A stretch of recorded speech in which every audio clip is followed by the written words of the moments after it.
Pete Hegseth cut the Pentagon's civilian protection operation after America's top commanders told him they wanted it preserved. Then the United States entered a major war with Iran. A strike hit an elementary school, and more than 100 children were killed. Months later, the Pentagon still has not publicly released a complete explanation of what happened. And now, the Defense Department is considering rebuilding part of the very system it dismantled. That sequence does not prove the staffing cuts caused the school strike. That distinction matters. But it creates a much harder question for this administration. Why weaken a system designed to prevent and investigate civilian deaths when senior military commanders themselves were arguing that it should remain operational? The program was called Civilian Harm Mitigation and Response. The basic concept was not complicated. Before a strike, military planners would try to understand where civilians were located and identify risks that could turn a legitimate military operation into a catastrophe. After civilian casualties were reported, specialists could help investigate what happened, identify failures, and feed those lessons back into future planning. This was not simply an outside humanitarian organization telling the Pentagon how to fight. The operation existed inside the military structure. It had personnel associated with regional commands, training, data collection, and investigations. And shortly after Hegseth became defense secretary, he asked senior commanders about cutting it. The response is one of the most important facts in this story. According to an internal memorandum reviewed by ProPublica, commanders were presented with different options for reducing or eliminating the civilian harm operation. Every commander rejected eliminating it. 9 commanders supported the option that would preserve as much of the operation as possible while accepting a 65% staffing reduction. Think carefully about what that establishes. It does not establish that generals were opposing Trump's entire military philosophy. It does not establish that they believed every existing civilian protection rule was perfect. It establishes something narrower and more significant. When military leadership was specifically asked whether this capability should disappear, the commanders wanted it preserved. Hegseth proceeded with major cuts anyway. Before those reductions, the civilian harm operation reportedly had just under 200 personnel. By the time the United States entered the war with Iran, roughly 24 remained, with some working only part-time. Central Command was hit particularly hard. That matters because CENTCOM is responsible for the region where the Iran campaign was being conducted. And then came MINAB. On the opening day of the U.S. Israeli war against Iran, an American strike hit the Shajarat al-Taiba Elementary School near the Strait of Hormuz. More than 100 children were killed. The Pentagon has said American forces do not deliberately target civilians. And Hegseth promised an investigation. That is important because there is a major difference between intentionally attacking civilians and a catastrophic targeting failure. There is no evidence presented here establishing that American commanders intentionally targeted those children. The question is how the strike happened. Early reporting about the Pentagon investigation has indicated that outdated intelligence may have contributed to the school being struck, but the investigation itself has still not been publicly released. And that missing report matters because it could answer the question the political argument cannot, whether the weakened civilian harm infrastructure had anything to do with the failure. Former personnel associated with the program themselves acknowledge that nobody can responsibly say that keeping the operation fully staffed definitely would have prevented MINAB. That uncertainty deserves to remain uncertainty. But notice what follows from it. If the administration wants Americans to believe these cuts had nothing to do with the military's ability to prevent or understand civilian casualties, the strongest evidence would be a transparent investigation showing exactly how MINAB happened.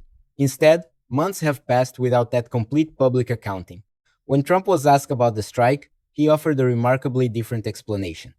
He suggested Americans might never know what happened because missiles were flying everywhere during a war. That is where this stops being only a Pentagon staffing story. Because there are 2 competing standards operating at once. Before the war, civilian harm specialists were part of a system intended to make military targeting more informed and civilian casualties more accountable. After a catastrophic strike, the president essentially argued that war can become so chaotic that determining responsibility may be impossible. But if war is inherently chaotic, that is an argument for stronger systems of verification and investigation, not weaker ones. And There is another piece of evidence. The Pentagon is now considering restoring part of the operation. In April, Undersecretary of Defense for Policy Elbridge Colby sent Hegseth a proposal that would rebuild the civilian harm mission with approximately 70 full-time personnel, not the original staffing level, a partial restoration. And military commanders reportedly supported that proposal too. That creates a straightforward question of accountability. If preserving this capability is useful enough to justify rebuilding it during the war, what justified stripping it down immediately before the war? A reasonable defense of Hegseth deserves consideration here. Defense secretaries routinely reorganize bureaucracies. Programs become bloated. Personnel structures designed during one administration may not fit another administration's military strategy. Hegseth has repeatedly emphasized lethality, readiness, and a warrior ethos. A defense secretary is entitled to believe that bureaucracy can interfere with battlefield effectiveness. And the commanders themselves apparently accepted a 65% reduction rather than demanding the original organization remain untouched. So, the evidence does not show a simple story where generals demanded zero cuts and Hegseth ignored them. But the defense only goes so far, because military leadership apparently believed that some operational civilian harm capability needed to survive. And the Pentagon's own behavior now points in the same direction.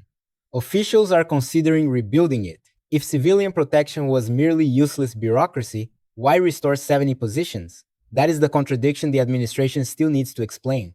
And this is exactly where political information becomes dangerous for ordinary people. A simplified version can sound convincing while leaving out the one fact that changes how you judge it.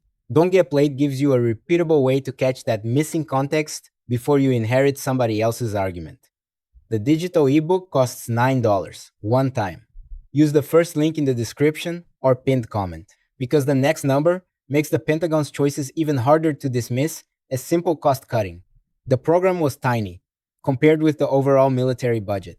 Its main civilian protection center reportedly operated on roughly $7 million annually, while civilian harm work across military commands totaled around $80 million. The United States spends hundreds of billions of dollars every year on defense. So, eliminating much of this capability was not going to solve the Pentagon's financial problems.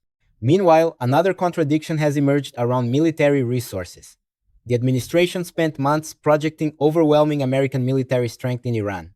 Hegseth publicly rejected concerns about depleted weapons inventories, but officials are now warning Congress about critical shortfalls and asking for enormous additional funding to replenish equipment and munitions. Those two statements can technically coexist. A military can remain extraordinarily powerful while consuming weapons faster than its industrial base replaces them. But politically, the distinction matters. Americans were sold confidence.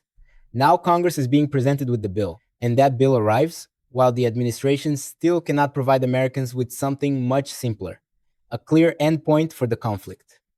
The war began with promises of American dominance and decisive military power. Nearly 6 months later, public support is moving in the opposite direction. A Reuters Ipsos poll released this week found only 31% of Americans supporting the war with Iran, down from 37% in March. Trump's job approval stood at 33%, matching a record low for his second term. Even Republican support for the war has weakened. That tells you something important about how foreign policy credibility works. Americans do not judge a war only by whether American forces can destroy targets. They eventually judge the gap between what they were promised and what they are experiencing. Gasoline prices matter. Military spending matters. American service members matter. Civilian deaths matter. And duration matters. When people hear that a war is successful, they eventually ask a brutally practical question. Successful, according to what end state? Destroying Iranian military infrastructure is one measurement. Preventing Iran from acquiring a nuclear weapon is another. Keeping the Strait of Hormuz open is another. Protecting American forces is another. Ending the conflict is another. Those objectives are related, but they are not interchangeable. That becomes especially important when an administration claims victory, while simultaneously requesting additional resources to sustain the operation. If the parties were reversed, what standard would you apply? If a Democratic administration cut a Pentagon safety operation against commanders' recommendations, suffered a catastrophic civilian strike, and then quietly considered rebuilding that operation, would bureaucratic reform be enough of an explanation? The standard should not change with the president, and MINAB is where that standard becomes painfully concrete. A school full of children was destroyed. The Pentagon promised an investigation. Americans still do not have the complete public findings. Without that investigation, there are things we cannot responsibly conclude. We cannot say the civilian harm cuts caused the strike. We cannot say restoring the original staffing would definitely have prevented it. We cannot say the school was deliberately targeted as a school. But we can establish the decision chain. The Pentagon possessed a civilian harm system. Senior commanders wanted that capability preserved. Hegseth dramatically reduced it. The United States then entered another major conflict. A devastating civilian casualty incident occurred. The investigation remains unpublished, and the Pentagon is considering rebuilding part of the capability that had been removed. That is enough to demand answers without inventing any. There is also a broader military lesson hiding inside this controversy. Civilian protection is not necessarily the opposite of lethality.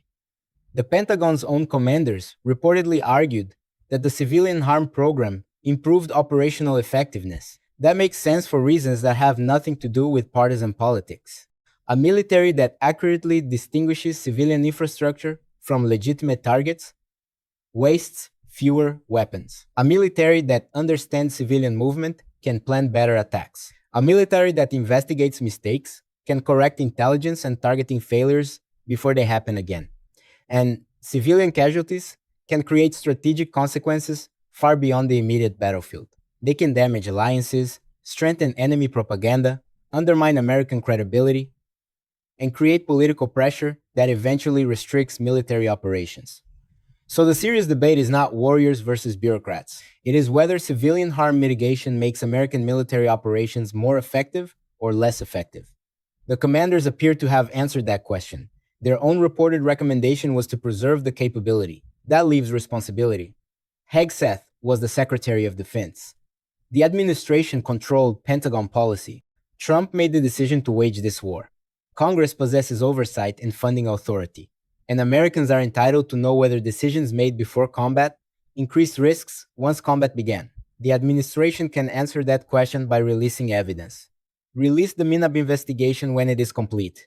Explain the intelligence failure. Explain exactly what role civilian harm specialists would normally have played. Explain whether staffing reductions affected pre-strike analysis or post-strike investigation. Explain why the program is now being partially rebuilt.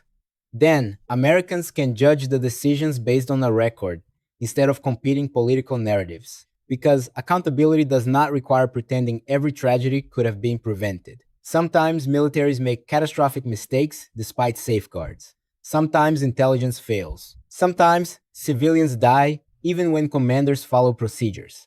War is horrific, precisely because perfect control does not exist. But that reality makes it more important to preserve the systems designed to reduce preventable mistakes. Trump said Americans might never know exactly what happened, because missiles were flying everywhere. That explanation should bother you regardless of your politics. If confusion is unavoidable in war, preparation matters more. If intelligence can become outdated, verification matters more. If mistakes can kill children, investigation matters more. And if the Pentagon discovers that a capability it eliminated is actually necessary, acknowledging and correcting that decision matters more than protecting anybody's political image. That is what the evidence establishes. The record supports the conclusion that Hegseth dramatically weakened the civilian protection operation, despite senior commanders wanting the capability preserved. It establishes that a catastrophic school strike occurred after those reductions, and that the Pentagon is now considering a partial restoration. The evidence does not yet establish that those staffing cuts caused MINAB. That question remains unresolved, and the administration possesses the investigation that could potentially move Americans closer to an answer. Meanwhile, the political consequences are already visible. Support for the Iran war has fallen to 31%. Trump's approval is at 33%. The conflict has lasted far longer than many Americans expected. While economic consequences and military resource concerns are increasingly difficult to separate from the war itself. The original contradiction therefore survives.